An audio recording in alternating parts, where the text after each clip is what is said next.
Hello, everybody. Welcome back to the Game Informer Show, a weekly podcast covering the video game industry. Join us every Friday for a discussion about the latest gaming news, reviews, and exclusive reveals alongside Game Informer staff and special guests from around the industry. I'm one of your hosts today, Alex Van Aken, and today I'm joined by Marcus Stewart. How are you? I'm doing good. How are you? I missed you. I know it's been a busy month so far, but happy to be back on the show. Thanks for holding it down. How are you? How's January? Good? All good? It's all good down here. It's cold here in Florida. I know that's like really insulting to say to you guys. Yeah, man. Let me just pull out my app, my weather app, man.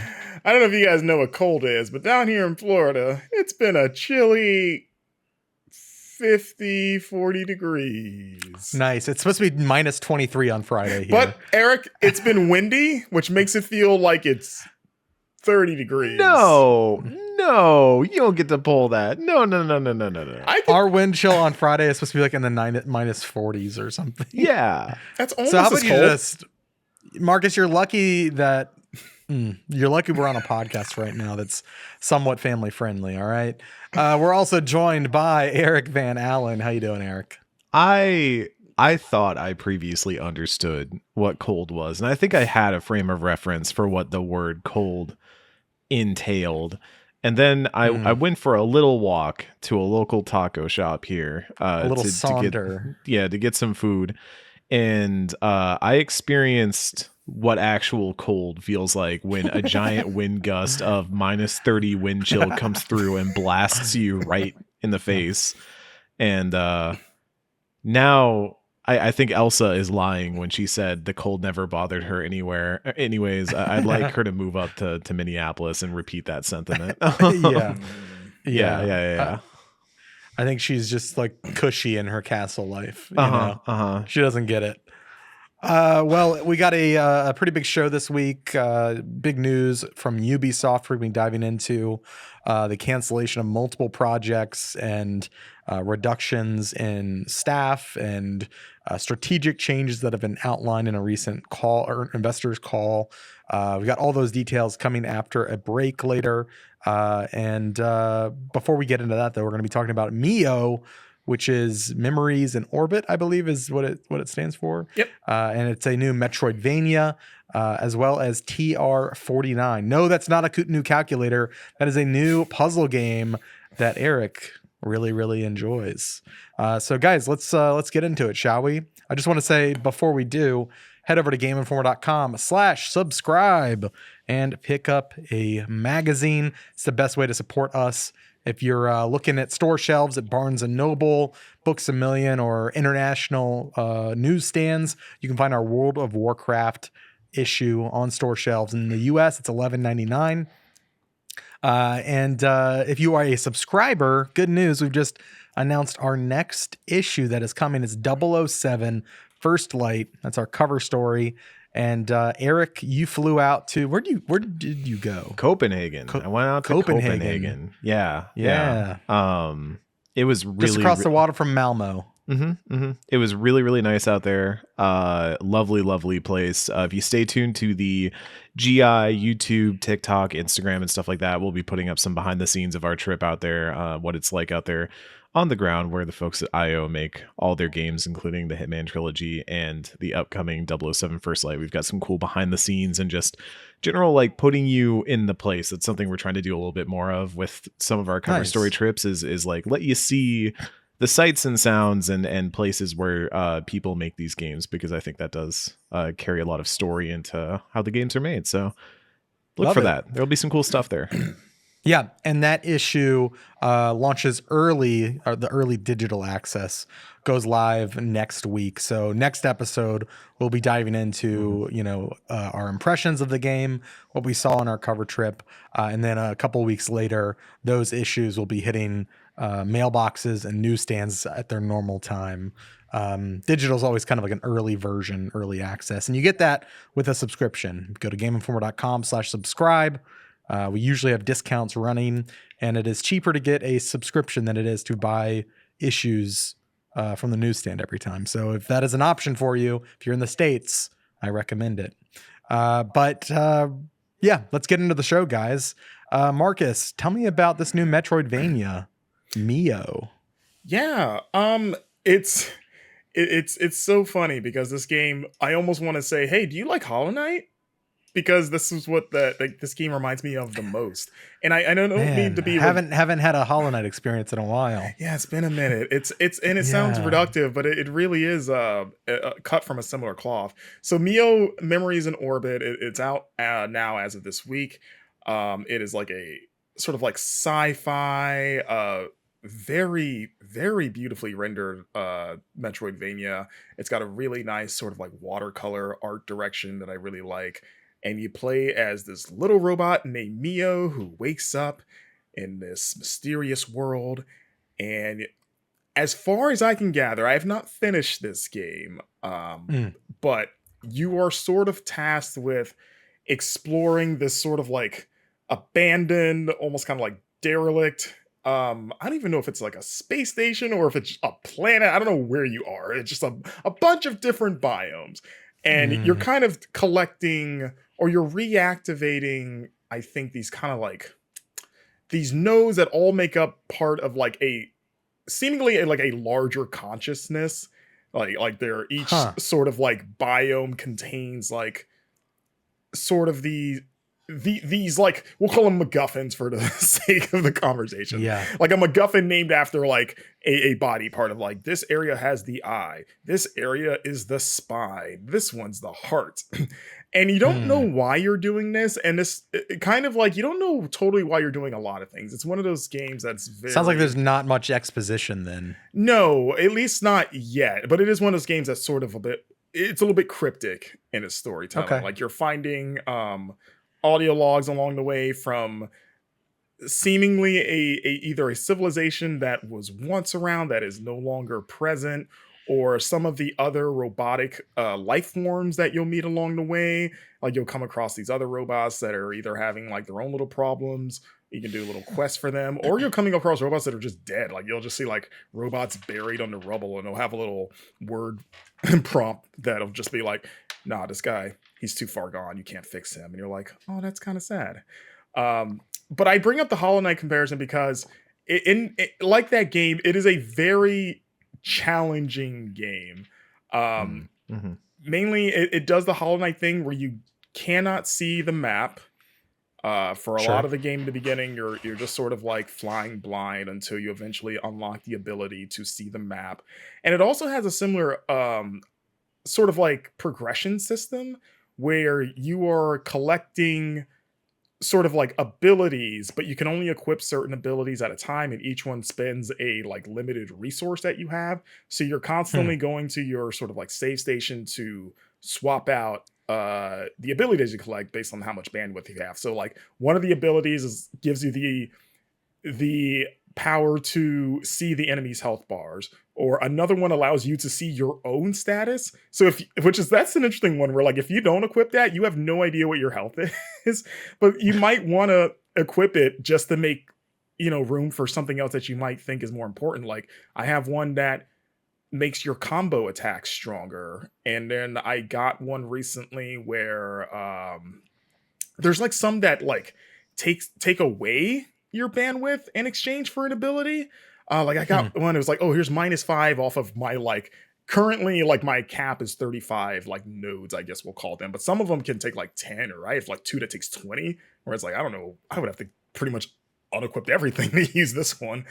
But yeah, some of them are like, hey, you lose overall bandwidth, but you get this useful ability. So it's a lot of juggling around with those and sort of like switching them in and out depending on the situation, whether it's like a specific platforming segment or like a really hard boss. But I was like, thankfully it plays really well. Like I think the combat, like it's basically kind of like 3-hit combos, but it feels pretty nice. You've got kind of like a floatier jump than maybe in something like Hollow Knight, but it does allow for a lot of sort of like air combos on your part, where if you play your cards right, you can kind of like jump in the air at like maybe a flying enemy, and then just like hit a combo, then double jump, then kind of reset your jump and just keep hitting in the air, and just kind of keep doing that and just kind of maintain your like airborne assault and while also dodging in the air. Like right now I unlocked an ability where I can shoot sort of like a wire that can use kind of like a grapple hook. It can also pull you towards enemies. That's been really useful. And then I also have like a teleporting dodge. Basically, like he almost goes like, or she almost goes like Nightcrawler, just kind of disappears in a poof of smoke to like evade damage and then come back. So like those have kind of added some nice depth to what are often pretty challenging combat encounters.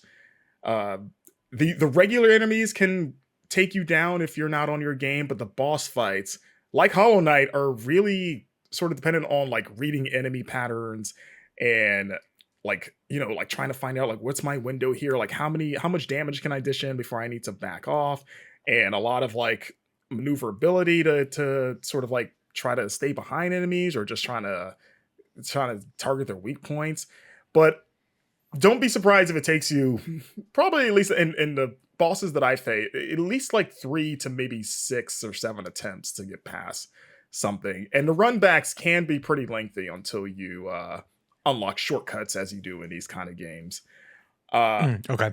I do think, because Matt actually posed this question, Matt Miller, our editor-in-chief who reviewed this game, and you can read his review now on the website, he was kind of asking if he thought this game was harder than Hollow Knight Silksong.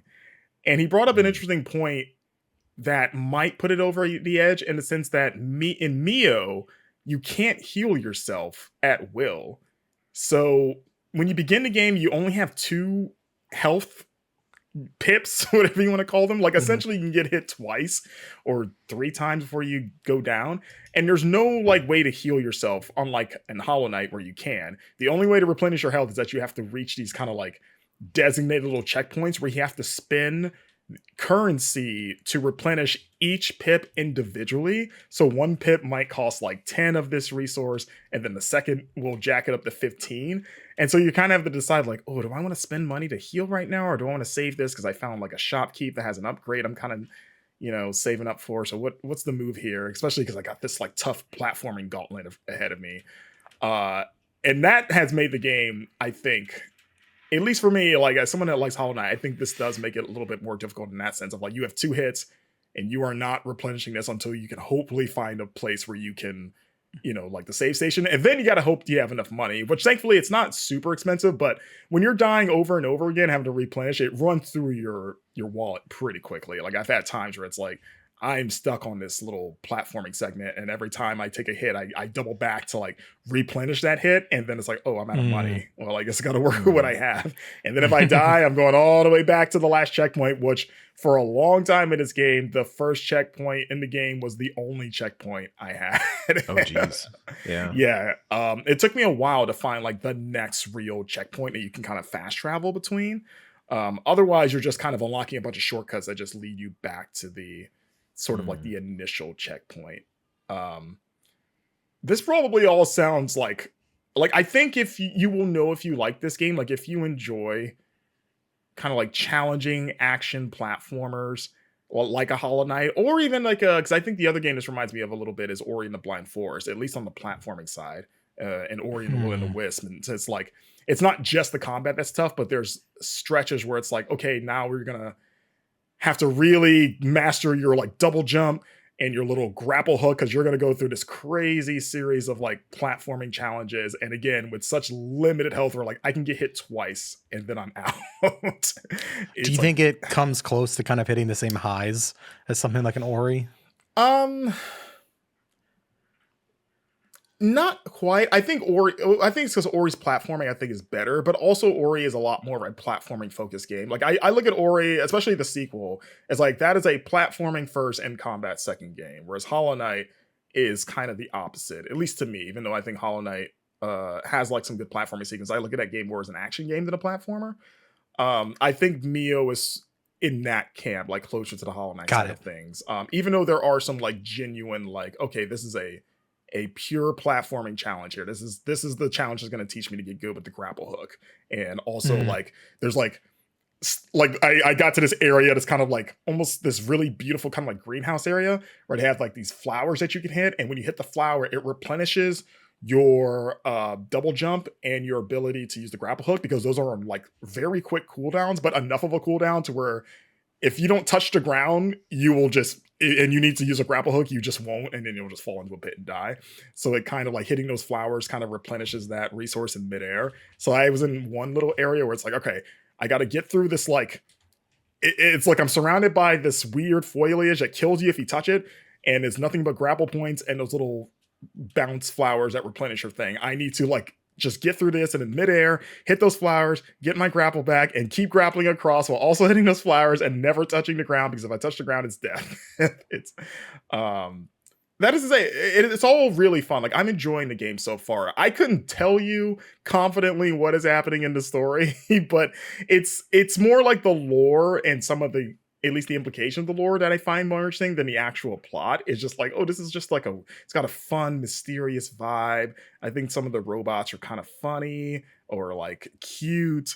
The enemies seem pretty cool. Like they're almost remind me a little bit of like Mega Man X enemies, because some of them are just like weird robot animals. Like there's these like chameleons in one area that can turn invisible and shoot their tongues at you. And you're like, oh, that's a cool enemy.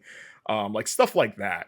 I do think though that like I said, the runbacks and sort of the health restrictions are pretty rough, and I still don't know if I think the game needs that to be enjoyable, you know, of like, maybe Sure. It's like, if I could heal at any time, would it really detract from the experience?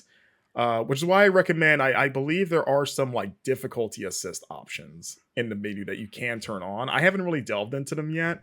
I'm kind of like, I don't know, stubborn gamer guy. I just were like, Yeah. I mean, not that I think it's bad. I just typically don't. I just don't use those often enough. I should go in there sometime and just see what's actually available in there. But I know they're there, which is nice for those that want to see if they can make the experience easier for them. But yeah, I'm enjoying it so far, though. Overall, have you guys started it at all? No, not yet. Unfortunately, no. It has been on my list to get to. This and the next game we're going to be talking about, TR49. Both of those are on my playlist for this month. I think I just felt like I needed a little bit of a break from a Metroidvania, because I sunk a lot of time into Silksong, and got pretty burnt out, honestly. And the thought of doing that again isn't as appealing right now as maybe it will be with a few more weeks time, or even, you know, next month or something. But yeah, I think it was Charles Hart that made this joke where he's saying like, I wonder how much the Mio devs were so confident that Silksong wasn't coming out that they were like, we can make a Hollow Knight. That Silksong's never coming out. And then Silksong came out not too long before theirs, and it's like, oh crap, okay. Yeah. I hope that's not the case, because that's unfortunate. But speaking of TR49, Eric, would love to hear about that game from you. This is from Inkle, right? Yeah. The folks who Inkle is a dev tool, but they also publish their own games. Yeah, Inkle makes Ink, the game development tool, also has made Overboard, Highland Song, the one that I never remember the name of, where Heaven's you are in Gate? a school. No, Heaven's Gate. Yeah, that too. I was trying to think of the school one. I think it's Expelled is what's called. Oh yeah, the one that came out last year. Yeah. Yeah. A lot of really interesting narrative focused games in a lot of different directions. And this one kind of fits that bill, where this is, I think, the top level, the least spoilery version of this that I can do. And I will endeavor to not disclose any amount of like substantial spoilers. But this is a game that's a puzzle box, where like the unfolding of it is part of the enjoyment of it. So take that, you know, with what you will. It is very much Inkle doing a Sam Barlow, or Inkle doing a Root Trees Are Dead, Return of the Obra Dinn type game. They even cite those games as big influences for TR49, which is you wake up in a damp, dark basement with a machine in front of you, and your only inputs are to input things on the machine, which takes 2 letters and 2 numbers, and then finds an entry for said combination. And from there, guided by a handler who's coming in over the voice intercom, the radio intercom, you kind of just have to figure out what's going on and why you're here, what you're doing, what this machine does, why the thing you're doing is important, who the handler is. It's a mystery box game in a lot of ways. I think there's a degree to which the unfolding of that mystery is important, and I say that because normally with like say a Sam Barlow game is an easy example. Her story, you go into it with an idea that because the framework around you, you're watching what is obviously a police interview on an old computer, you can kind of start to elicit some, okay, there's like something that happened here. There was an event that I am searching for. There's a reason why this story is being told to me through this medium. Telling lies is the same way, where you're looking through somebody else's laptop and you're like, oh, this is very probing. This is you're investigating, but like in a way that you're not supposed to be. Like you would be worried if you got caught, sort of thing. So telling lies like builds that, and Immortality gives you the sort of film archive presentation. So you're going, okay, this is about scanning through things, but seeing like the edges that other people didn't get to see because they got to see the finished film, but not, you know, what happens before and after the snap bar and all that. So all that being said, what you kind of draw out of TR49 is you have this very mechanical machine, this very like, it is built for a task. And so you don't really have a lot of emotion to build around it. You don't have a lot of intent to build around it, and discovering the intent of the machine is part of the game. Like even the person who's speaking to you like really obfuscates for a while. Like he implies that he knows what it does, but that you don't need to know what it does. You just need to keep operating it, keep doing what you're doing. So what you end up doing, and that's a very long obfuscated way of saying, you're putting stuff in and you're seeing what comes out and you're trying to elicit meaning from it. So maybe if you discover that, I'm going to make up some examples so that way I don't spoil any actual solutions. But say you discover that a certain author is in this machine. Maybe you figured out taxonomically what like how to find more works by them in the machine. This is actually something you should figure out while playing the game. So, but maybe you start to understand better, like, okay, there are authors in here. There are books. What kind of books? What are the books saying? How are they relating to each other? And then as you dig in, some information will start to be obfuscated and you'll have to clear it up by uncovering more information from footnotes from people who built the machine, people who have operated the machine in the past. And that's how you start to uncover everything about what TR49 actually is. Yeah, Eric, is it as someone I've been playing this game too, is it a spoiler to say like mechanically how you interact with this machine? Because I feel like that's like I said, I played it with a mouse, and they have said that it's Steam Deck optimized, like built for Steam Deck, even though it's not verified just yet. It just came out today as of this recording, so it is like Steam Deck built, but the idea is that you can use touch screen or a controller or a mouse or whatever, but you kind of move these wheels around and punch in like 2 letters, 2 numbers, and that is your like functional input into this machine. There's also a speaker button for talking to your handler, but broadly that is kind of how you're inputting. Is that kind of what you're getting at? Well, yeah, because it was going to lead into my point of sort of my annoyance with this game. So I've put a couple of hours into this too, and this is a game that is very much up my alley as someone that loves, you know, her story, root trees, that kind of stuff. But I think like I'm having a hard time still wrapping my head around how this game works. A lot of it comes from what you mentioned, Eric, of the handler sort of like intentionally sort of like obfuscating your true purpose here, which to me actually it kind of gets annoying just from a narrative standpoint, where it's like so your protagonist will constantly kind of ask like, hey, what are we doing, or why are we doing this? And then he'll every now and then be like, it's because of blank, blank, blank. But he'll give like the vaguest answer possible. But this is also a person that you can freely call anytime, kind of like almost like Metal Gear Codex style. And I just never understood why she kind of like put up with it. Where I'm just like, can you just tell me what we're doing, please, or at least just tell me, explain like the base premise for me, because the characters don't kind of like player surrogate of like, hey, what even is this weird machine? Like, this doesn't look like why am I here? Like why did I wake up down here? Yeah. Like, and it's who like, am I? And I think for me, the player looking at this machine, I still haven't fully grasped how this machine works. It doesn't look like any machine I've ever seen before. And I think where it's kind of losing me is that unlike something like root trees or like her story where it's like, oh, it's a search engine. I understand that. I know how that works. I just need to understand what I'm trying to find, but I know functionally how this thing works. Where I look at this, I'm like, I don't even know what I'm like. When I was first saw like the numbers and stuff, like, what am I even supposed to do with this? And I'm waiting for like the tutorial to pop up. I'm like, okay, give me the basic, like, what do these numbers mean? Like, what am I even? And then it doesn't really do that.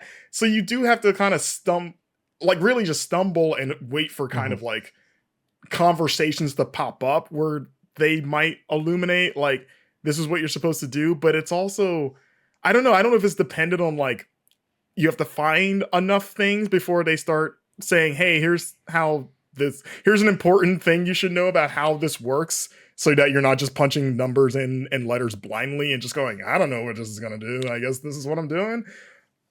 The game does eventually start to basically tell you what the thing is that you're looking for and what the task is that you are trying to accomplish. Which I did get to that point.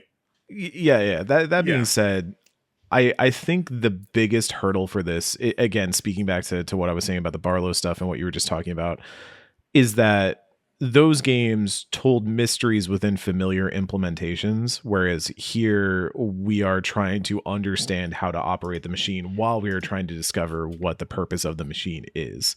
And I think you do eventually get a sense of like an early thing you have to solve is just what is in this machine. Like what does this machine ultimately collect? What does it have within itself, and what am I searching through when I do that? And I think you get that answer within probably about the first 30 minutes or so. I don't know, it feels like learning how to drive, and I'm like I'm riding with an instructor and I'm like, I've never seen a car, I don't know how the car works, can you show me how the car works? And they're like, don't worry about it, just start driving. You're like, well, I need to know how to turn the car on. Can you tell me how the car works? And you're being like weirdly vague about like, well, the wheel makes the car move. Like, you told me that like 5 minutes after I was telling you how this even like, what are these buttons? Like, it's just like, can you just tell me, just like, give me the basic thing. Like, how do I make this go? And then we can get into like where we're going and what I should be aiming for. Yeah. So you want to talk about the car analogy. Okay. So you understand functionally how the machine operates, right? Like, you know how to input and receive an output with the machine. That being said, the barest minimum, I think I do. So you understand how to drive the car, because to drive a car, all you have to do is you have to understand what the inputs are and what the expected result is. Sure. But the interesting thing, and I think where this is hitting some friction, I've talked to other people who've played this early. There are a lot of hot reviews out there. I'm also one of the hot reviews. I would say this is a pretty fascinating game, especially if like you're hearing me talk about this and the idea of, what if you could hide a mystery inside a library card catalog? Like, just perks your ears up like that. You should probably check this game out. Yeah. You understand how the car works. What you don't know yet is the destination, or even if you're on a road right now, like what the format of the thing is, what the implied intended end goal destination is, and how to get from point A to point B, like what the markers are along the way. And that is kind of the interesting thing to try and decipher through the lens of this machine, is to say, how do I get this information out of there? And how do I make it make sense to me? Like, how do I interpret it as something that will be useful for me to solve further mysteries? And I think, to your point, I think if I was going to put knocks against this game, I do think the narration is part of it, because I think the narration is very well done. It's very good. It's moody. It's tense. It happens a lot. It kind of constantly tries to just build up the same beats over and over again. There's mystery in here. You need to discover something. What am I supposed to do? That's not for you to know. Just keep doing it. It like kind of builds up. The first few times it works well. You're like, oh, this machine has things in it that maybe I'm not supposed to uncover, or maybe the person on the other side of the phone doesn't want me to uncover it.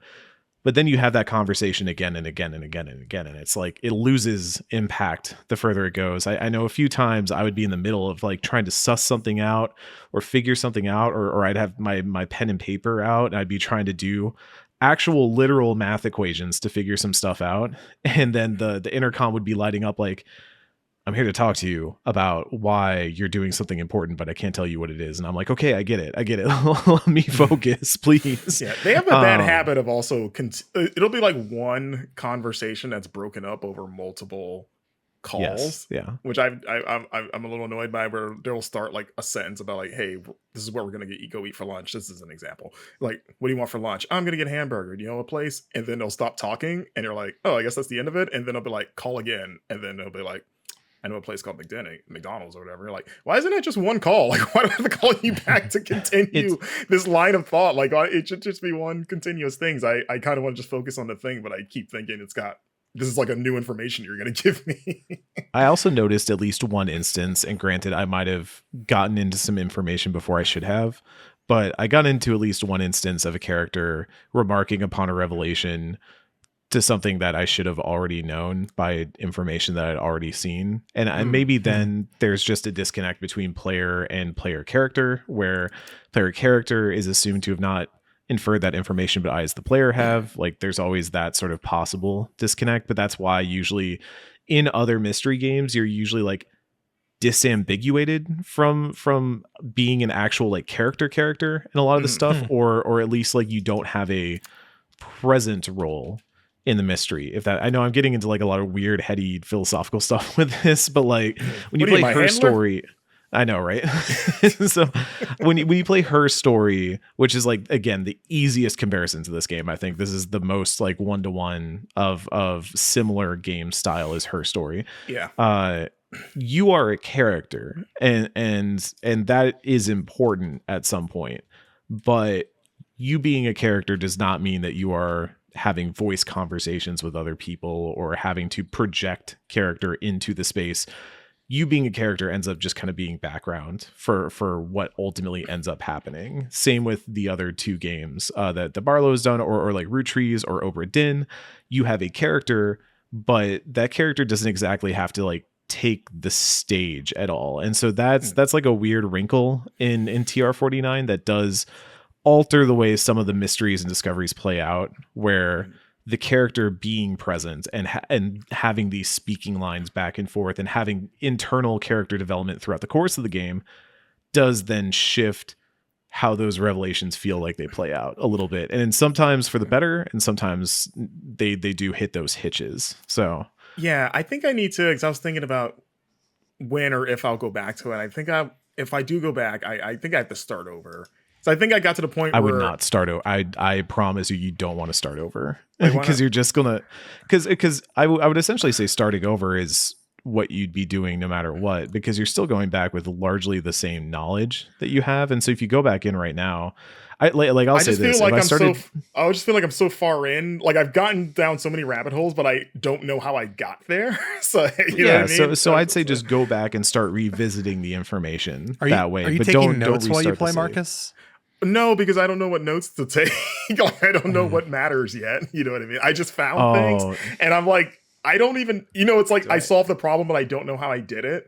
So I feel like I haven't learned enough about it, So it's a little frustrating, and I'm like, I guess I found is this important? Which I'm fine with. Like, I don't know if it's important. Like I said, I like Sam Barlow's stuff, but like, I don't know, something about this one, it's like annoying me. I guess because I still feel like I'm trying to grasp just like the sort of like foundationally, what am I doing? And like when I look at the little book when it's like you need to match the things with the things, I'm like, I don't even know what these things mean yet. We should probably mention that is a core mechanic that is not immediately apparent, but does become apparent, is that you start like matching the names of things with catalog entries, and that becomes a pretty important part as you go deeper in. And that is sort of the Obra Dinn mechanic in there, is that you are you will do that, and then if you get it does not have the same thing as Root Trees or Obra Dinn, where you have to get a certain number right, so that way like you can kind of brute force some stuff in this game if you ultimately need to, where if you're like, I think I know what this is, but I don't know for sure, you can kind of just run through a bunch of different options and brute force your way there, and the game will be like, you got it, good job, and you won't have to do the get 3 right the way that Obra Dinn or Root Trees did, that sort of obfuscates and gets around the sort of player brute force method, which I personally was kind of back and forth on, because I did brute force a few entries that I was like, I've got a rough idea, but I'm not 100% sure. So I'm just going to run through like the 4 that I think might be right. And then when I got to the third one, it was like, oh, that's the right one. Okay, and now I have context for where that fits and I can solve the other 3. Yeah, I guess I was saying start over is my understanding and it is so messy and sort of scattered brain that I almost want to just like clean slate, go in, reframe, and then just see if I can more intentionally create a thread back to that stuff. But at least I feel like I have a better understanding of how the roots to things work instead of just purely finding my chance and not understanding how I got there in the first place. Does that make sense? Oh, I mean, like literally, I still have not gotten the true ending of this game because there's stuff that I have not discovered. I've only seen 2 different, because there's different endings. I've seen 2 different credit rolls, but I still haven't found what I would consider the golden end or whatever you want to call it. Do you know what the golden end is? Like, do you know I have a mild hint of what it might entail, but I'm trying to figure out the method in which I can access that is what I will say. I'm just wondering if it would like, if it's a thing where like, you'll know it if you see it. A little bit. I mean, there's a point in this game where once you have learned what the most critical information is to see an ending, like your character will outright tell you, will just say like, I've got everything I need. I can finish this now. And they will say that aloud. And so you have that as a barometer, at least. Okay. But otherwise I find it really fascinating, TR49, as a narrative experiment into what these sorts of games can be. And I do think it's a little bit more obfuscated and weird to move around in compared to some other games of its ilk. But I find that I really like that. And it does some really clever things with some of those things. So I would say if you get stuck, for you, Marcus, or for the folks at home, examine your information. Look at the details of what you have. Examine especially how they are being defined by the machine. That will often help. That will do a lot to get you somewhere, because even just understanding the taxonomy of the machine does so much for you in this game. But also, as some good advice I once got when I was getting started in this industry was that all stories have people at the center. And I find that often applies to solving mysteries as well, is that ultimately understanding the people and how they relate to each other will then ultimately lead to truth, will lead to what the thing is that you're trying to do. So the people will be your guiding North Stars in all this. So going back, examining who are these people, who is involved, who is doing what, when are they doing what, that sort of thing will help a lot. Will kind of paint the broader picture for you. And take notes. I love a game that gets me to pull out pen and paper and start writing crazy, like I was looking for it just a moment ago. I have a real Pepe Sylvia noteboard that just looks like scribblings of letters and numbers all over it that makes sense to me, makes sense to nobody else. I showed it to somebody who was thinking about playing this game because they were like, what do your notes look like? And they were like, does that make sense to you? And I was like, yeah, it like makes sense to me. It probably doesn't make sense to you, but it will. You'll understand it better once you're playing. So take notes, take it slow. This is a very cozy game. It's cold outside for those of us in the colder climates. This is get down some here. Tea. Yeah. Down in Florida. Previously, yeah. We're the same. Get some tea, some coffee, a warm drink. Sit by the fire. Pull this up on your Steam Deck. I think you'll have a good time if you enjoy a good puzzle. Okay. Yeah, that's a good pitch. I'm going back. I want to like it, and I just have to. And I admit that some of the friction's probably like on my end, but there is some of it that's the game too. But I do, like I said, I love these kind of games, and it does tickle that part of my brain. It's like, ooh, looking for things in a machine. I like this mystery. So I want to give it another shot. There's something there, but man, it just from the beginning I was like, what is this? What am I even doing right now? Well, cool. Well, that's going to do it for what we've been playing this week. We're going to take a quick break and then come back and talk through all of this Ubisoft news. We've got a lot to get into, our thoughts on the company as a whole, and as it pertains to this really big story. So we'll see you on the other side. Welcome back to the Game Informer Show. We're going to be diving into all of the Ubisoft news that dropped earlier this week. We're going to be getting into what Ubisoft has announced is a, quote, major organizational, operational, and portfolio reset to reclaim creative leadership and restore sustainable growth, end quote.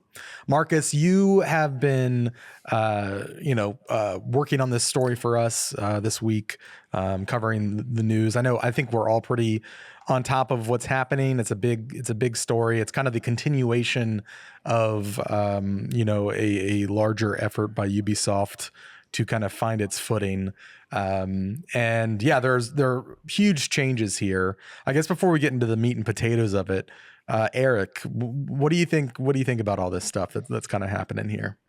I mean, it's difficult to really like put it all into perspective, because today feels like another step up the ladder of what's been happening for a while with Ubisoft. There have been headlines for a while. I mean, even last week there were layoffs announced incoming for Massive Entertainment and Ubisoft Stockholm. And that's just like one segment of a broader series of Ubisoft pushing things back, layoffs, restructurings. And I feel like Ubisoft has always kind of been fighting with the giants in a lot of ways.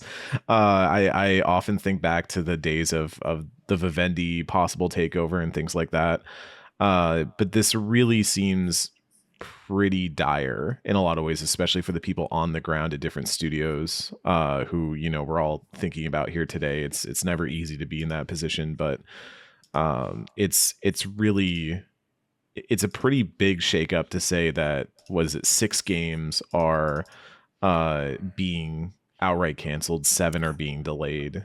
It makes you wonder what the roadmap ahead that they're talking about even looks like when they say that they've rethought their next 3-year roadmap. What do the next 3 years look like if 13 total games are affected by this massive shift? Yeah, it's interesting because the press release that Ubisoft put out says that it's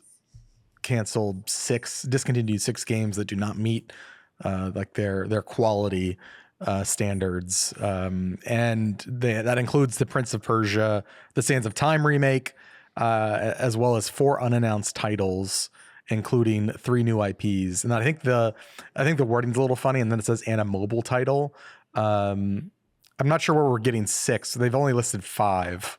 They listed Prince of Persia and then 4 unannounced titles, but they say there are 6 discontinued.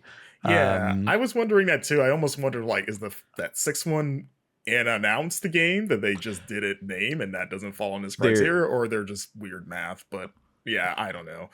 But we'll say 5 to 6 games are no longer happening now. It's 6, and there's probably at least something in there that was not announced, was not formalized, was just something that was somewhere, and they said, no, never mind, cut it. Yeah.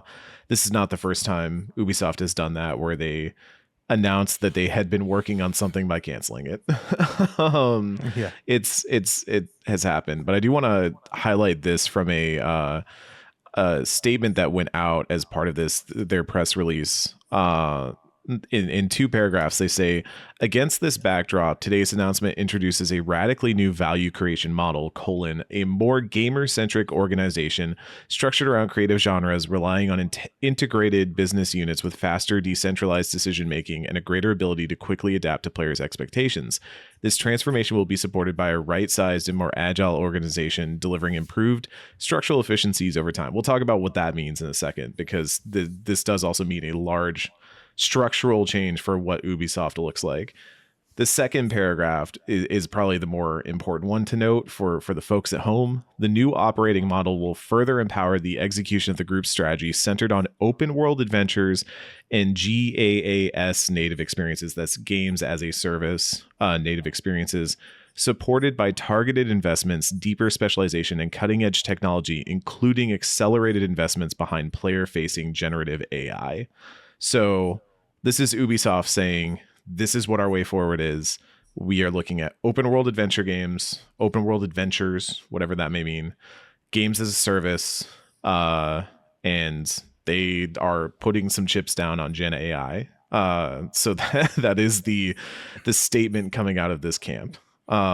Which is not new news. Like they've been pretty front facing with supporting AI, and even if they weren't, like this, it plays into their sort of like their strategy. Like Ubisoft has always been we will put our hands into anything and see what sticks. Like whether it's we will be day one on every console launch regardless of the platform, or hey, NFTs are taking off, let's try that. Like they are rarely picky about the businesses that they decide to kind of like wade into. So like hearing them be like, yeah, we're doing AI, it's like, oh yeah, of course you would. You guys kind of do everything, anything that pops up. So yeah, it kind of gives desperation for me a little bit. But yeah, we can get into they've kind of denoted like 5 creative houses that a lot of this is kind of getting wrapped into. You mentioned the gamer centric approach, Eric, that they're talking about. And in the press release, we get a little more detail. I'll quote, each creative house will be organized around a distinct creative genre and designed to concentrate deep expertise in specific types of player experiences. Each creative house will be responsible for fully owning the gamer relationship, developing must-play experiences for specific audiences, and engaging player communities earlier and constantly throughout the development process. It goes on to say that Creative House 1 is Vantage Studios, focused on scaling and extending Ubisoft's largest and established franchises to turn them into annual billionaire brands. Yeah, for those that don't know, Vantage is that new subsidiary that they formed last year. Like they basically form a company within a company, and a sort of it's now managing the Assassin's Creed, Rainbow Six, and Far Cry franchises. Yes, like it is. It is also a cross venture with a heavy investment from Tencent. Yes. That's kind of where a lot of that direction came from. Was they spun out. They said, we're going to make Vantage Studios. We're going to put Assassin's Creed, Far Cry, Rainbow Six, kind of the golden geese, I think many would say, of Ubisoft.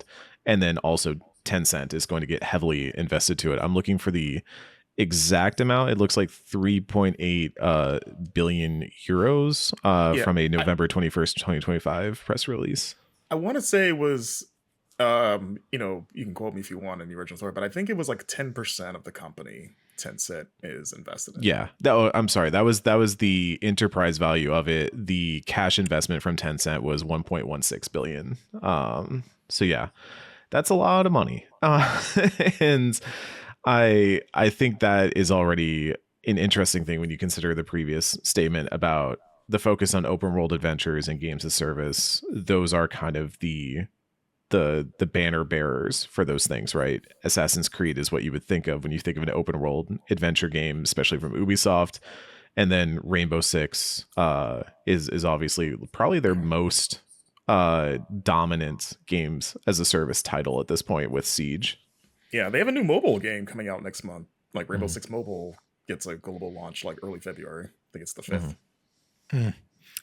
5th. Creative House 2 is dedicated to competitive and cooperative shooter experiences, including brands like The Division, Ghost Recon, and Splinter Cell. Creative House 3. I was gonna say that's the shooty studio. These other 4 don't have names, which is kind of ironic for the creative studios that they have the least creative names. It does mirror. I mean, you look at Square and they have like creative business unit, that's what things like that, or Nintendo R&D studio. Capcom similarly has some internal stuff like that. CH3 is designed to operate a roster of select sharp live experiences, brands including For Honor, The Crew, Riders Republic, Brawlhalla, Skull and Bones. No, this is the studio. Actually, shout out Riders Republic. I bought that recently on Steam after I'd played it on console when it first came out.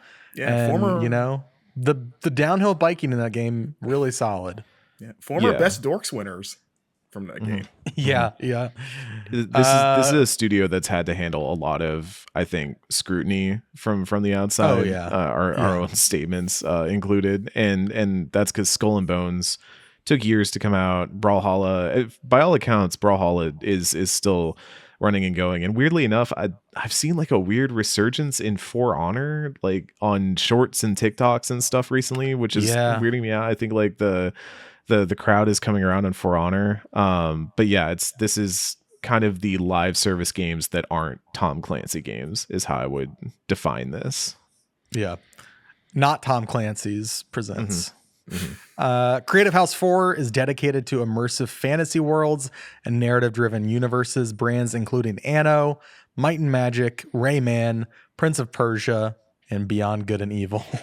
Beyond Good and Evil 2, by the way, survived the cancellation spree, which I found very interesting. Do we have confirmation that it was one of the games that survived it? Because they haven't named it yet, right?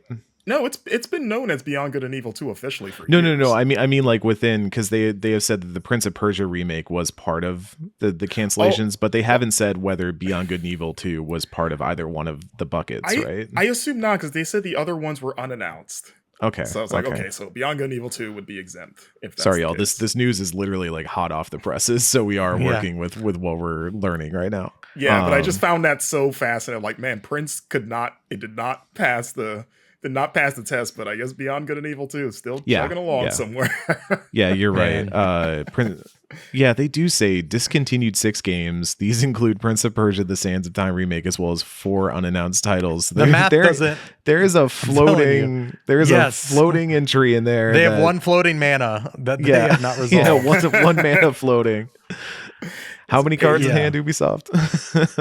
I think they just couldn't let Jason Gordon-Levitt down. What's his name? Joseph Gordon-Levitt? Joseph Gordon-Levitt. Yeah, Joseph Jason, I call him. Wow, great joke. Creative House 5 is focused on reclaiming position in casual and family-friendly games. Brands include Just Dance, Idle Miner Tycoon, Catch App, Hungry Shark, Invincible Guarding the Globe, Uno, and Hasbro. I mean, you can't kill Uno. I was about to say, I bet you Just Dance probably the biggest moneymaker there, but Uno a real close second. I'm not even being facetious. Oh, yeah. Uno is huge.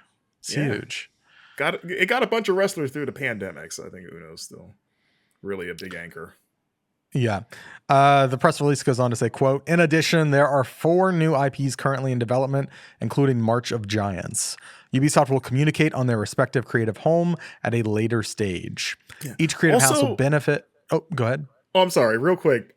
March of Giants. I had to look this up. I was like, what is March of Giants? Have I not known about this? Apparently, this was a MOBA that was originally being developed by Amazon Games until last month when Ubisoft announced that it had acquired the game from Amazon. So now they are going to finish it. But it is like this upcoming, like, just this MOBA that has a Steam page and everything. I was like, I have not heard of this ever. I was wondering if you guys had ever heard of March of Giants. I am a MOBA boy, and I'd not really heard of March of Giants. I probably wrote it off in my head because it had Amazon attached to it. But I don't know if like it's the MOBA iron's kind of cold, isn't it? Like there's that genre solidified a while ago. Like everybody went into one of 2 buckets, and that is where they have remained. Remember what I said before about Ubisoft trying everything? Have they tried a MOBA yet? Is this their first one? Oh, they probably have. Hold on, I'm gonna look this up because now I'm curious. Ubisoft. I was gonna say, like, have they tried their own MOBA and they were like, we should just buy this one that's over here? Yeah, there's March of Giants. I don't know. A lot of this does not feel, obviously the forward facing PR is going to try to be like, we are trying to position our creative houses for the best possible success moving forward. I think for everybody reading this from the outside, it's really hard to not see this as pretty dire news coming out of Ubisoft. To not see this as, I don't think a healthy company has to this like significantly shift itself if something is not worrisome somewhere in the pipeline.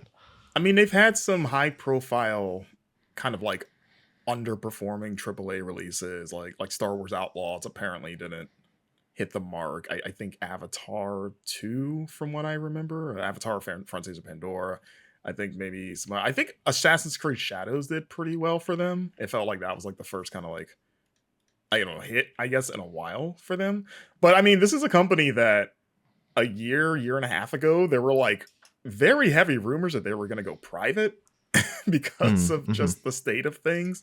And I think even the Guillemot family had to like make a statement about that. Uh, or they like either go private or just be purchased by someone. Like those were like, it seemed like that was like kind of like the writing on the wall for Ubisoft for like the last almost 2 years now. But yeah, they've been kind of in the middle of this giant restructurings over the last year at least, and has resulted in some studio layoffs, like we mentioned before. And I just don't. I don't know if they're like in their wording, they're trying to like simplify sort of their like work pipeline because they have so many studios all over the place working on everything at all times.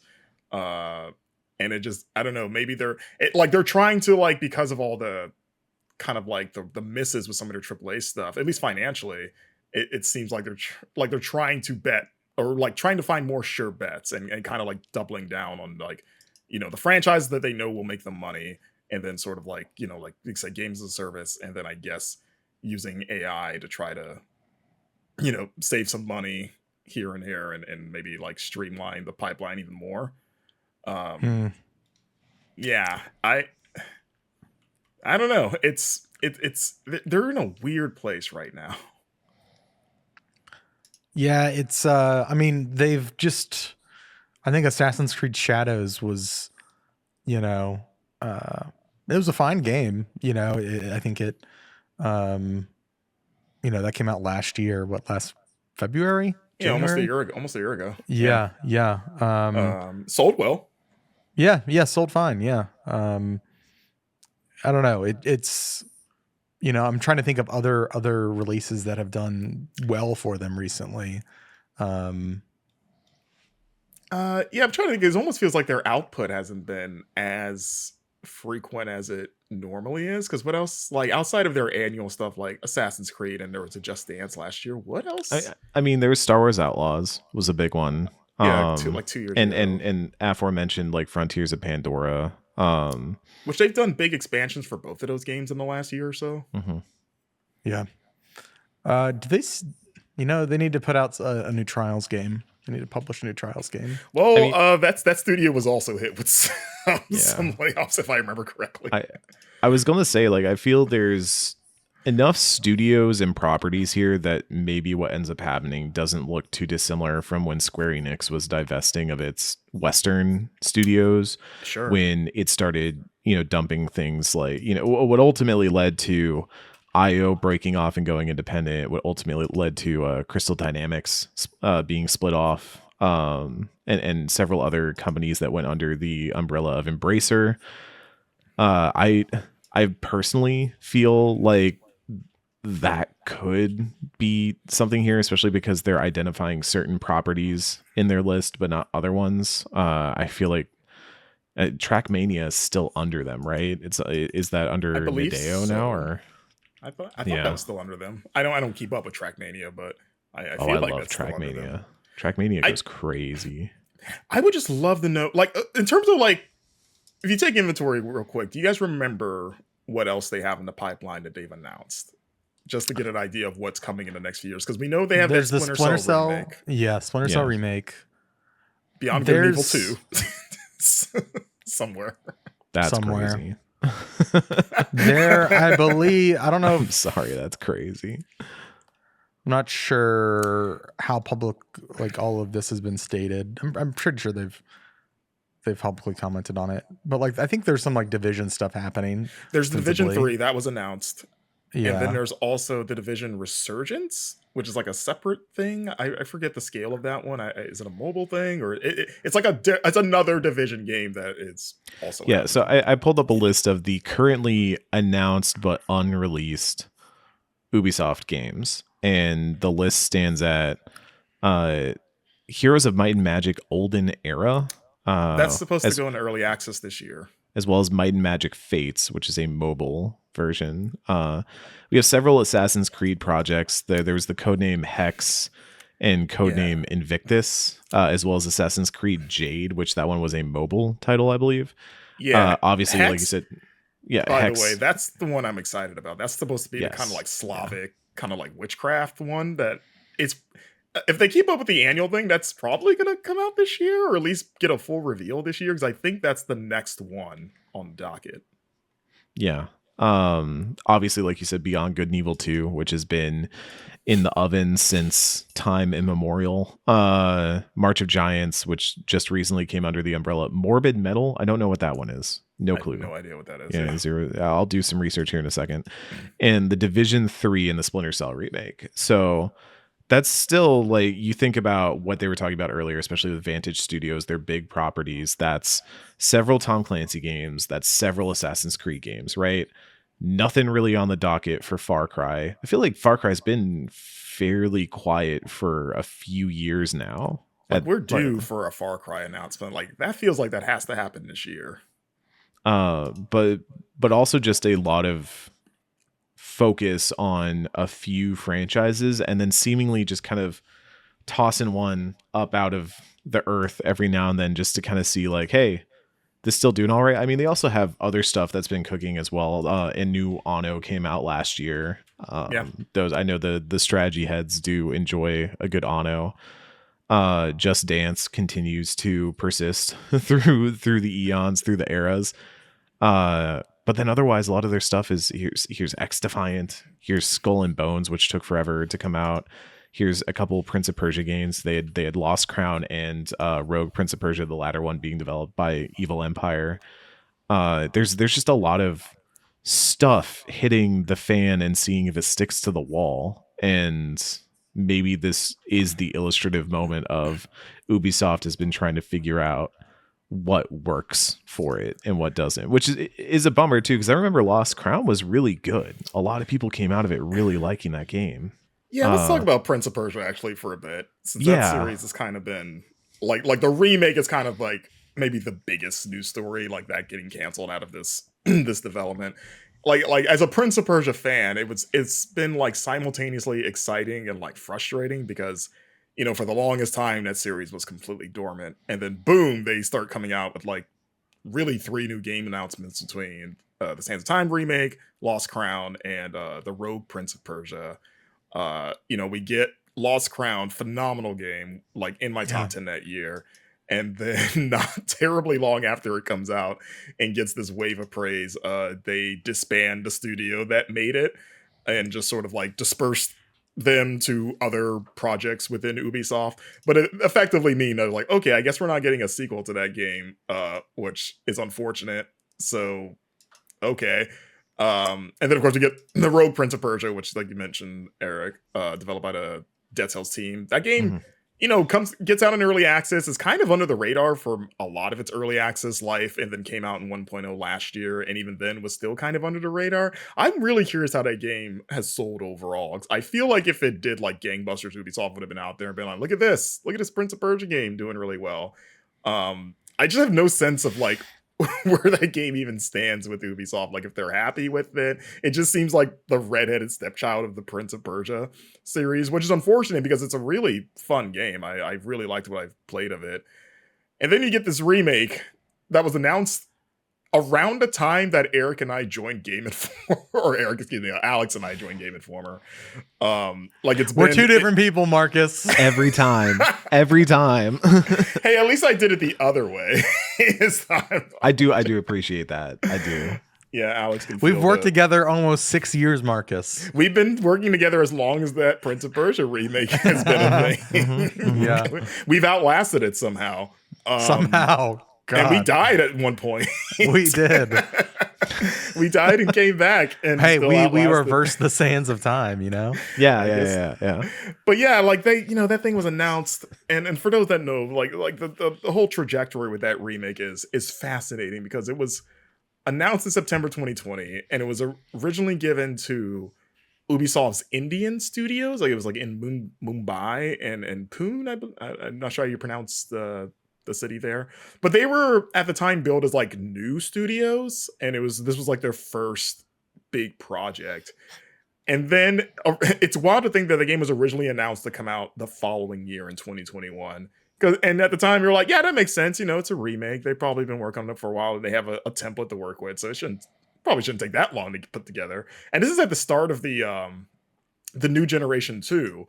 And I don't know if you guys remember, but they released that first trailer, and then a lot of fans poo-pooed it because they thought the graphics didn't look amazing, or at least what they should be for a remake. So then I don't know if I think they explicitly said it's for that reason they delayed it, and it was originally supposed to be like a brief delay, and then a few months later it got delayed indefinitely, so now it had no release window, and then it went quiet for a while, and then it was in 2022 that Ubisoft announced that they had taken development from Mumbai and transferred it to Ubisoft Montreal, which is kind of like the big Ubisoft studio, and also the studio that originally developed Sands of Time. So you're like, okay, maybe it's like a Metroid Prime 4 situation of like, we're giving it back to the team that made the old one to really get it back on track. And then it was just radio silence for the most part for another couple years. And then it was Ubisoft 4 2024 that out of nowhere we got a new Prince of Persia remake teaser that announced the 2026 launch window. So, still a long way, but it was like, okay, at least this game seems to be happening. That's cool. And then I think, as far as I know, the last update was last summer in June, when the Prince of Persia Twitter account just kind of put out a post just saying, hey, we're still working on it. Just we're excited for you to see it, but it's still happening. It was just like the slightest sign of life. And it's like, okay, great. And again, I just, as a Sands of Time fan, I was so excited for this game.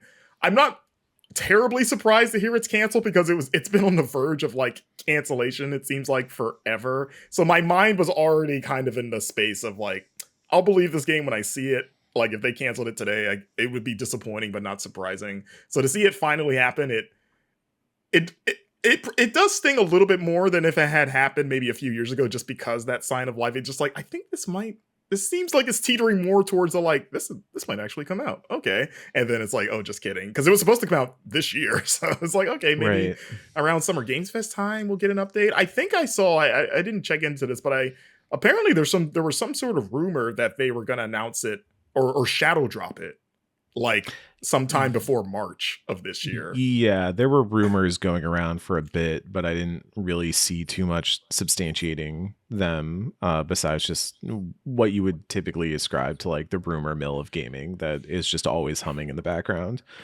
But to illustrate your point, the 6-year mark I think is really interesting, because I think if we're going to mark when Ubisoft started having these struggles, I do think it's around the time of the pandemic. I think it's around the time that we moved into, there's kind of a concurrent new generation pandemic where Ubisoft up through the 360 PS4 era was riding high, was doing pretty well. Had kind of become the dominant company you think about when it comes to AAA games, especially the way that they're designed. I mean, I feel like we have Ubisoft to thank for Watchtower forever. But around that time, I do think there was a noticeable shift in the studio, in the publisher, in its output, and how its studios were handling things. Projects started getting shifted around, delayed, moved around. We had stuff that just started falling to the wayside, like Skull and Bones, like X Defiant, like the Prince of Persia remake, like Beyond Good and Evil 2. And this is kind of where we're standing at the bottom of the hill as the landslide has been coming down this whole time. Yeah, I was gonna say, does all that, you mentioning all those games that were all in development concurrently and all had kind of I don't know, maybe less so X Divine, but certainly Prince, Beyond Good and Evil, and Skull and Bones, all famously protracted and troubled development cycles all at the same time. I wonder if maybe Ubisoft's would you like some Ubisoft in your burger? But it seems like maybe their house just wasn't in order. Maybe that is why they've kind of been restructuring. Realize our development pipelines, at least for some of our major studios and projects, are kind of effed. We need to find a way to do this better. We've had 3 big projects take forever to come out. I think there was. Well, sorry to cut you off. It was just, I think there's also a matter of, there were a lot of projects coming out that just seemed to be staggered out and just trying things. We had Roller Champions was in this realm, the Oh roller derby game. God. And here's one God. that's going to really freak you out. Remember Hyperscape? I Remember I played Battle Hyperscape. Royale I Hyperscape? I played played that. Hyperscape a little bit. Yeah, I got played a dub. Hyperscape. Yeah. Yeah. Yeah. Neither of those games are around anymore, if I Nope. remember Nope. correctly, right? Same with X All Defiant. gone. And X Defiant Yeah, I didn't think- even last that long. No, No, a lot no. of them suffered pretty quick turnarounds from launch. I mean, look, that's not unique to Ubisoft. I mean, you can look at any other major publisher in the last 3-4 years and you'll find a similar graveyard of live service titles. Like, it just happens. But I think for Ubisoft, if that stuff isn't working, if the blunderbuss of live service attempts is not working, and then also the AAA titles maybe aren't succeeding at the level that they want them to, that this could also be a knee-jerk reaction to that. Yeah, it is weird to hear them doubling down on games. I think that's not working for them. Yeah, because it's like outside of Rainbow Six Siege, what I mean, yeah, games of service do yeah. they have? But I mean, besides that one, do they have another one that is genuinely doing well for them? I think a lot of this. So I'm gonna draw a parallel here because there was a line that stuck out to me in what Van Aken said earlier from the press release, and it's something that I'm gonna pull from the slide here. Scaling and extending. This is Vantage Studios like ideology laid out in a slide. Scaling and extending Ubisoft's largest and established franchises to turn them into annual billionaire brands. That's a big number. That's a really big number. And the thing it immediately reminded me of was the way that EA had talked about Battlefield, going into the latest Battlefield release, where they were saying, this is it. We're gonna make this game, and that's gonna be the game. It's gonna make so much revenue. It's gonna do so much. This is the metric that we have set. And there are a lot of jokes at times of companies want to make Fortnite, right? Because if you make Fortnite, do you ever have to make another game again, or can you just keep making stuff within Fortnite and around Fortnite? And now you've made the golden goose, what the modern golden goose is, at least. And so maybe that's the drive behind all this, is to just start putting chips down on, we're going to make the thing that becomes the modern service model, the modern Fortnite, the modern Roblox, the third place online that everybody wants to go to and spend their time in, and especially spend their money in. But can Ubisoft make that, and what does it look like? Those are big questions to answer. It's sad because, like, remember, it wasn't even that long ago, like a decade ago, that Ubisoft had that kind of like, I guess their version of like was it EA Originals, like their little indie initiative sort of thing, where they had like Child of Light. Oh, Child of Light, and yeah. Valiant Hearts, like those smaller Yeah. kind of like artsy games that were like I love pretty Child cool. of Light. Yeah. Yeah, it's I a like great I Valiant 100% Hearts. of that one. Yeah. Mhm. Yeah, Um, it's like they're so far away from that now, unfortunately, and I mean, a lot of big publishers are now just focusing on a few core brands, but it's unfortunate because it was not that long ago that was kind of like a key part of their business, was those smaller games. Yeah, Siege is kind of the outlier in their live service attempts. It's made it 10 years, right? It's now Rainbow Six Siege X as well. They kind of rebranded it, kind of in celebration of that 10-year marker. And it still has, I mean, if you look right now in Steam charts, like on Steam alone, Rainbow Six Siege has 50,000 players playing right now. That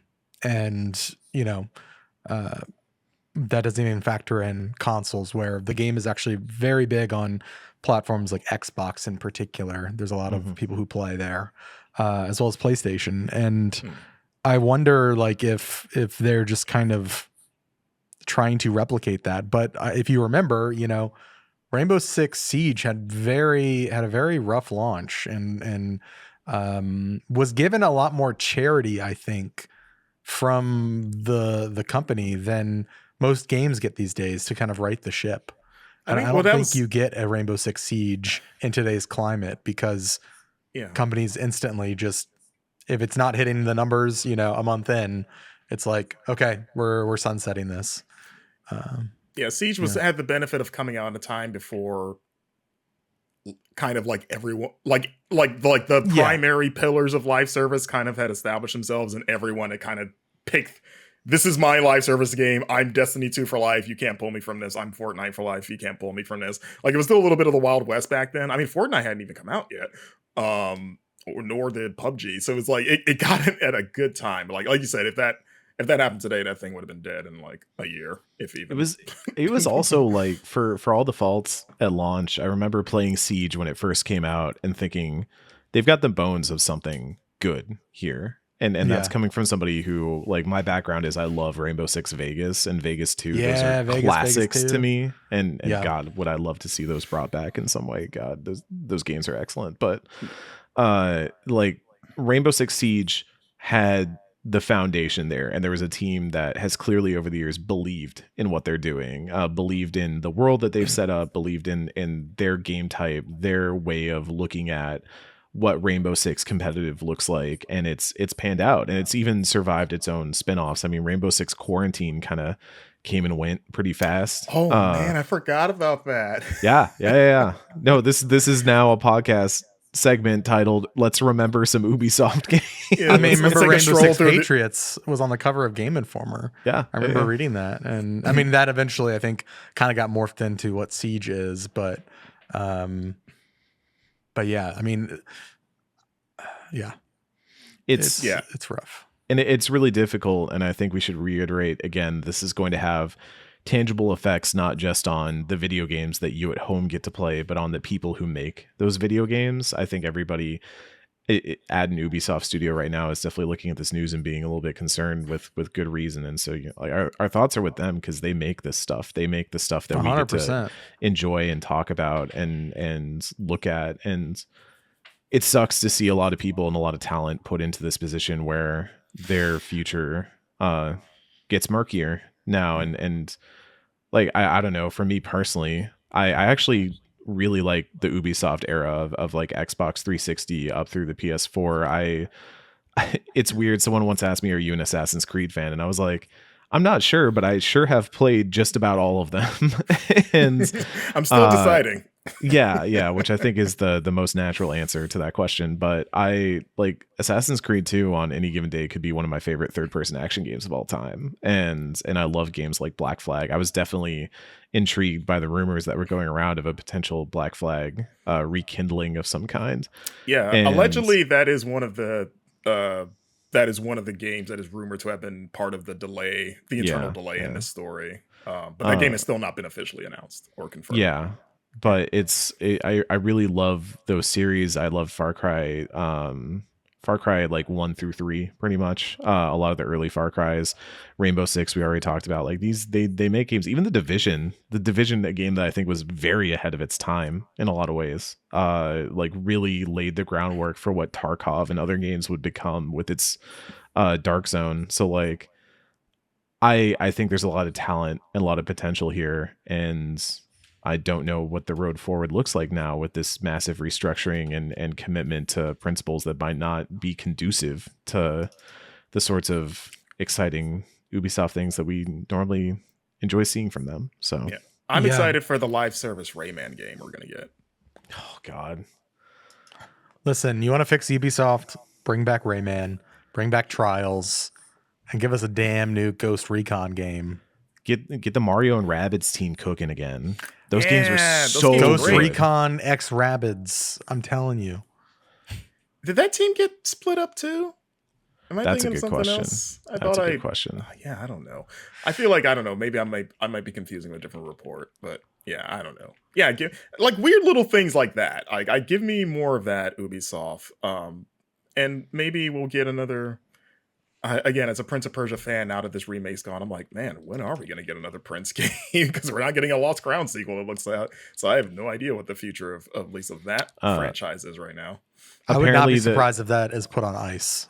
The most recent news out of that team, which was Ubisoft Milan, is that they're hiring for some sort of AAA Rayman game. That's from a report from VGC.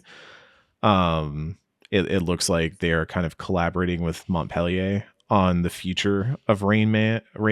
I almost said Rain Man. The Rain Man. Yeah, the future of Rain Man. Yes. Yeah, which, you know, Rayman was a part of those Sparks of or Mario and Rabbids games I think at some point was DLC for Sparks of Hope, but yeah, I'd be curious about that. I do like Rayman, but there's just so many incredible games that come out of Ubisoft over the years. Trackmania we talked about earlier. I love Trackmania. You know, I would hope that, yeah. Because for the Alex pod holding listeners, Van Aken is holding up Rayman. Is that Legends and Origins? It is. Yes. Yeah. The two best the platformers of their day. Remember that Legends was a launch title for the PS4 and Xbox One. Man, It's been It was a that good long. that game was incredible. It was a good Great one. game. Both games are great. Yeah. Yeah. Oh, yeah. I mean, I think they're kind of neck and neck for me. They're both incredible platformers. I love those games so much. Yeah. Well, anything else, guys, before we wrap up this topic and get out of here? What's the over-under on Ubisoft getting purchased at this point? With this big kind of like slimming down and restructuring. I don't know about the whole woolly mammoth, but I do think we could I could see them pieces selling of some it IP. going. Yeah. You think they would sell IP before just being bought outright? That's usually the way it goes. Is you know, it pieces get shorn off and sold off and moved around. The bigger question would be, in my opinion, like who's buying these days? Who would want to buy maybe some of the lesser, like not Let the Red Assassin's Links Creeds, folks but, leave and start their own studio. Buy back the Trials IP. right? Give Ghost Recon to somebody. They keep Ghost Respawn. Recon. No, They give keep them Respawn. They keep all of Tom Clancy. Clancy. They keep all of Tom Clancy. They clutch onto Tom Clancy with the firmest grip. Yeah, Yeah, of course. give Prince of Persia to From Software. Give me a Prince of Persia Souls. Now we're talking. Now we're yeah. talking. And it makes the game easier when you can just rewind your mistakes. Yeah, yeah. Mm-hmm. All right, well, that's going to be the show for this week. Thank you all for listening. Of course, be sure to pick up a copy of Game Informer magazine. We've got the 007 First Light issue coming to mailboxes soon, coming to early digital access next week for subscribers. That's going to be a great book. Got a lot of great features in there. And if you're in a Barnes & Noble, a Books A Million, a GameStop, international newsstands, you can find our World of Warcraft issue, which is with a cover story that I wrote on World of Warcraft Midnight. Got a lot of great stuff in there as well, including our top games of 2025, our best and brightest, best tabletop. All of those are available on newsstand in the US. That goes for $11.99. You can go find them on store shelves. And that's the best way to support this show. Second best way is to share it with a friend. If you think somebody would like, this band of personalities, our roving band of personalities that are on the GI show from week to week, share the show with a friend. We'd love to kind of get some new folks listening. And we always appreciate you giving us an hour to 2 hours of your time every week. Follow the guys here. Follow Marcus at Marcus Stewart 7. Follow Eric at C Moosey, and you can follow me at It's Van Aken. All right, we'll see you next week, everybody. Have a good one.